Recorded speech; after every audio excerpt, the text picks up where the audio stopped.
Hi കൂട്ടുകാരെ, പുതിയൊരു വീഡിയോയിലേക്ക് എല്ലാവർക്കും സ്വാഗതം. അങ്ങനെ നിർമ്മലയെ കൊണ്ട് മനഃപൂർവ്വം ശിവാനി ഇങ്ങനെ പ്രണവിൻ്റെ ദേഹത്ത് കറി ഒഴിപ്പിച്ചല്ലോ. കാല് തട്ടി പ്രണവിൻ്റെ ദേഹത്ത് കറി ഒഴിക്കുന്നത് കൊണ്ട് തന്നെ അവിടെ കുറ്റക്കാരി നിർമ്മലയാവുകയാണ്. അങ്ങനെ നിർമ്മലയ്ക്ക് കണക്കിന് പ്രണവിൽ നിന്നും അതുപോലെ വസുന്ധരയിൽ നിന്നും മറ്റുള്ളവർ നിന്നൊക്കെ കിട്ടുമ്പോൾ നിർമ്മല റൂമിൽ പോയി പൊട്ടി പൊട്ടി കരയാനിട്ട് തനിക്ക് സങ്കടം സഹിക്കാനാവുന്നില്ല. അങ്ങനെ നിർമ്മല മനസ്സുകൊണ്ട് ചിന്തിക്കുകയാണ്, ഈശ്വര 30 വർഷങ്ങൾക്ക് ശേഷം എൻ്റെ മകൻ്റെ അടുത്തെത്തിയപ്പോൾ എനിക്ക് എന്തെന്നില്ലാത്ത സന്തോഷം എൻ്റെ മകൻ്റെ വായിൽ നിന്ന് കേട്ടപ്പോൾ എനിക്ക് ഈ ഒരു വിധി വന്നല്ലോ ഈശ്വര. അവനെ വേദനിപ്പിക്കുന്ന ആ തരത്തിൽ എനിക്ക് ഇങ്ങനെയൊക്കെ സംസാരിക്കേണ്ടി വന്നല്ലോ ഈശ്വര. അതും അവൻ്റെ മുന്നിൽ വെച്ച് ഞാൻ അടി പേടിക്കേണ്ട ആ അവസ്ഥയിൽ എത്തിയല്ലോ എന്നൊക്കെ പറഞ്ഞിങ്ങനെ കരയുന്ന സമയത്ത് നിധി അങ്ങോട്ടേക്ക് വരികയാണ് കേട്ടോ. എന്നിട്ട് നിധി പറയണേ, എന്തിനാണ് ആൻറ്റി കരയുന്നത്? അത് കേട്ട ഉടൻ തന്നെ, എന്താ മോളെ നീ എന്നെ കളിയാക്കുകയാണോ? പിന്നെ ഞാൻ ആൻറ്റിയോട് എന്താ പറയേണ്ടത്? ആൻറ്റി ഇങ്ങനെ വെറുതെ കരയുന്നത് എന്തിനാണ്? ഇതിൻ്റെ പിറകിൽ കളിച്ചത് അവളാണെന്ന് എനിക്ക് മനസ്സിലായി. അത് കറി എൻ്റെ കയ്യിൽ നിന്ന് പോയി എന്ന് പറയണ്ട. എന്തിനാ ആൻറ്റി പച്ചക്കള്ളം പറയുന്നത്? അവൾ ആൻറ്റിയെ വീഴ്ത്തിയിട്ടതല്ലേ എന്ന് ചോദിക്കുമ്പോൾ തീർച്ചയായും അത് തന്നെയാണ്. പക്ഷേ അതെനിക്ക് മറ്റുള്ളവർക്ക് മുന്നിൽ തെളിയിക്കാൻ കഴിയില്ലല്ലോ.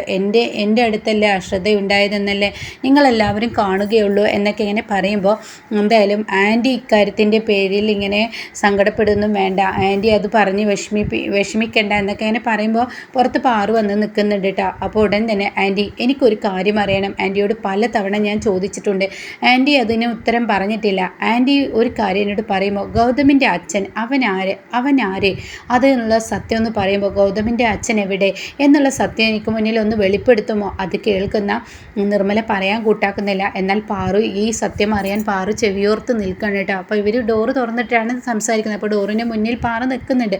പക്ഷേ ഇവരുടെ ഈ കരച്ചിലും പിഴിച്ചിലും ആയതുകൊണ്ട് തന്നെ ഇവരെ അതൊന്നും കാണുന്നില്ല കേട്ടോ.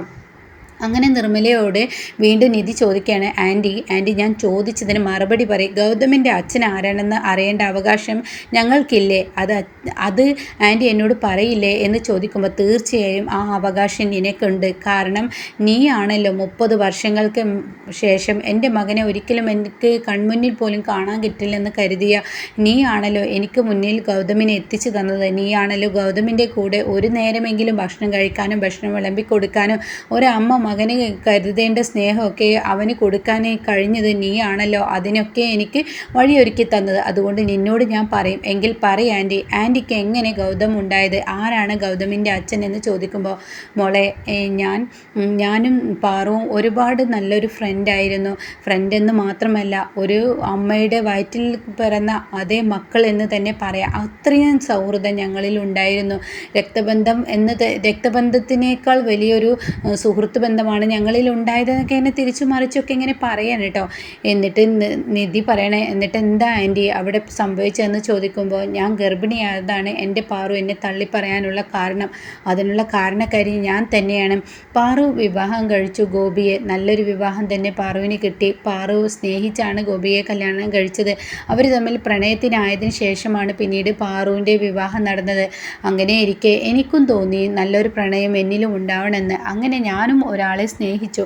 അയാൾ എന്നെ ആത്മാർത്ഥമായി സ്നേഹിക്കുന്നുണ്ടെന്ന് കരുതി ഞാൻ മുന്നോട്ട് നീങ്ങുകയും ചെയ്തു. പക്ഷേ അയാൾ എന്നെ സ്നേഹിക്കുകയായിരുന്നില്ല.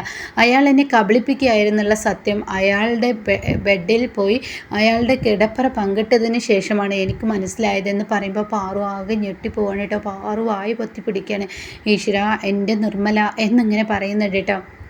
അപ്പോൾ നിധി ചോദിക്കുകയാണ്, എങ്ങനെ ആൻറ്റിക്ക് എങ്ങനെ ഇത് സംഭവിച്ചു എന്ന് ചോദിക്കുമ്പോൾ, അയാൾ ഡെയിലി എൻ്റെ മുന്നിലോട്ട് വലിയ വലിയ കാറുകളിലായിരുന്നു വന്നിരുന്നത്. വലിയ വലിയ കാറുകളിലും മാത്രമല്ല, അയാൾ വലിയൊരു പണക്കാരനുമാണെന്നാണ് ഞാൻ കരുതിയത്. പക്ഷേ എനിക്ക് തെറ്റുപറ്റി. അയാൾ ആ കാറും വലിയ വലിയ ആഡംബര വസ്തുക്കളുമായി എൻ്റെ മുന്നിലോട്ട് വരുമ്പോൾ അയാൾ ഒരു പണക്കാരനല്ല, അയാൾ ഒരു വീട്ടുവേലക്കാരനാണെന്നുള്ള സത്യം പിന്നെയാണ് എനിക്ക് മനസ്സിലായത്. അതുകൊണ്ടാണോ ആൻറ്റി അവനെ വേണ്ടെന്ന് വെച്ചത്? അല്ല, അവൻ എന്നെയാണ് വേണ്ടെന്ന് വെച്ചത്.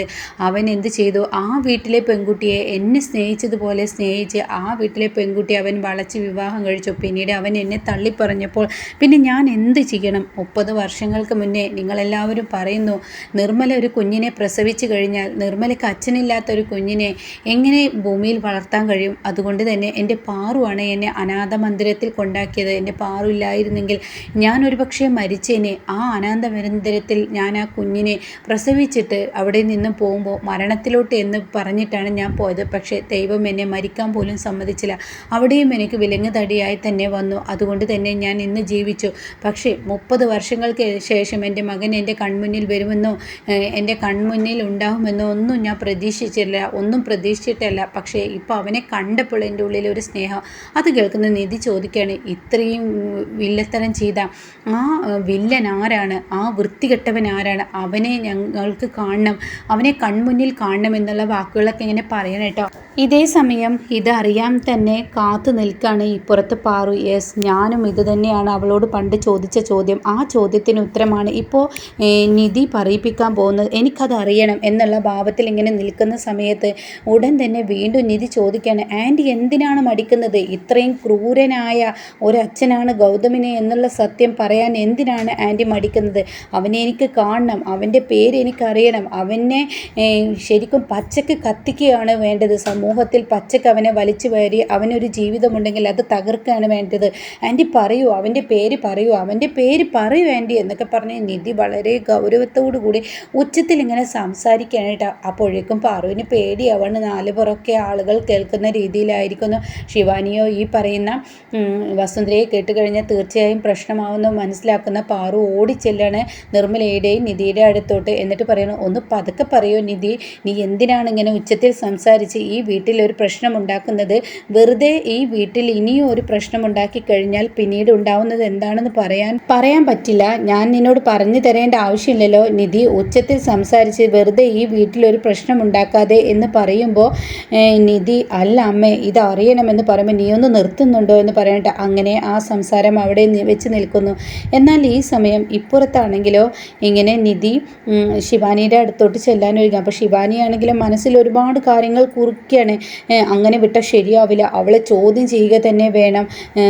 ആ നിർമ്മലയുടെ ബാക്ക്ഗ്രൗണ്ടിൽ എന്തൊക്കെയുണ്ട്, അവളെ സംബന്ധിക്കുന്ന എന്തൊക്കെ കഥകളുണ്ട്, അവളും ഈ പറയുന്ന പാറു നിധിയോ എന്തോ മറച്ചു വെക്കുന്നുണ്ട്. ആ സത്യം ഞാൻ കണ്ടെത്തുമെന്ന് പറയുമ്പോഴാണ് കേട്ടോ ഡോറ് തുറന്ന് നിധി അങ്ങ് കയറി വരുന്നത്. നിധി കയറി വരുന്നതിനോടുകൂടി ശരിക്കും ദേഷ്യം പിടിക്കുകയാണ് ഇങ്ങനെ ശിവാനിക്ക്. അപ്പോൾ ശിവാനി പറയണേ, എടി നിനക്കൊരു മാനേഴ്സ് ഇല്ലേ? ഒരു റൂമിലോട്ട് കയറി വരുമ്പോൾ അതിൻ്റേതായ മാനേഴ്സ് ഇല്ലേ എന്ന് ചോദിക്കുമ്പോൾ, അതിന് നീ ഒരു മാനേഴ്സ് കാണിക്കാൻ പറ്റിയ ഒരു പെണ്ണാണെന്ന് എനിക്ക് തോന്നണ്ടേ, എങ്കിലല്ലേ മാനേഴ്സ് ഇല്ലേ ഉണ്ടോ എന്ന് പറയാൻ പറ്റുള്ളൂ എന്ന് പറയുമ്പോൾ, എന്താടി നീ എൻ്റെ അടുത്താണ് വിളച്ചിൽ നടത്തുന്നത് എന്ന് പറഞ്ഞു ഉടനെ പിന്നെ ഞാൻ എന്ത് പറയണം എന്ന് ചോദിക്കാൻ കേട്ടോ. അപ്പോൾ ഉടൻ നീ എന്തിനാണ് വന്നത്? നീ വെറുതെ കിടന്ന് ഇങ്ങനെ സംസാരിക്കാതെ കാര്യം എന്താ വെച്ചാൽ പറഞ്ഞിട്ടൊന്ന് പോകുന്നുണ്ടോ അടുത്ത് നിന്ന് എന്ന് ചോദിക്കുമ്പോൾ നിധി പറയണം, അതെ, നിന്നെ അവിടെ എല്ലാവരും വിളിക്കുന്നുണ്ട്. എന്തിനാണാവോ നിർമ്മല ആൻറ്റി ഉണ്ടാക്കിയ ആ റെസിപ്പി നിൻ്റെ ഭർത്താവ് നിന്നെ കൊണ്ട് പഠിപ്പിക്കണമെന്ന് പറഞ്ഞപ്പോൾ നീ എന്താ അവിടെ പറഞ്ഞത്? അപ്പം നിനക്കത് പഠിക്കണ്ടേ? ഓ, ആ റെസിപ്പി യൂട്യൂബിൽ അടിച്ചാൽ ഇഷ്ടം പോലെ ആളുകളുടെ കയ്യിൽ അതുണ്ടാവുമല്ലോ. അതല്ലല്ലോ പ്രണവ് നിന്നോട് പറഞ്ഞത്. നിർമ്മല ആൻറ്റിയുടെ ആ ഒരേ ടേസ്റ്റിൽ ഉണ്ടാക്കാൻ പഠിക്കണം എന്നല്ലേ നിന്നോട് ആവശ്യപ്പെട്ടത്. അതുകൊണ്ട് തന്നെ നീ വാ എന്ന് പറയുമ്പോൾ എനിക്കതിൻ്റെ ആവശ്യമൊന്നുമില്ല. നിൻ്റെയും ഈ നിർമ്മലയുടെയും ഒപ്പം നിന്ന് ആ റെസിപ്പി പഠിക്കുന്നത് നല്ലത്, വല്ല തൂങ്ങിച്ചാവാണ് നല്ലത് എന്നൊക്കെ ഇങ്ങനെ പറയാൻ കേട്ടോ. അപ്പോൾ ഇങ്ങനെയൊക്കെയാണ് ഇനി വരാനിരിക്കുന്ന എപ്പിസോഡിൽ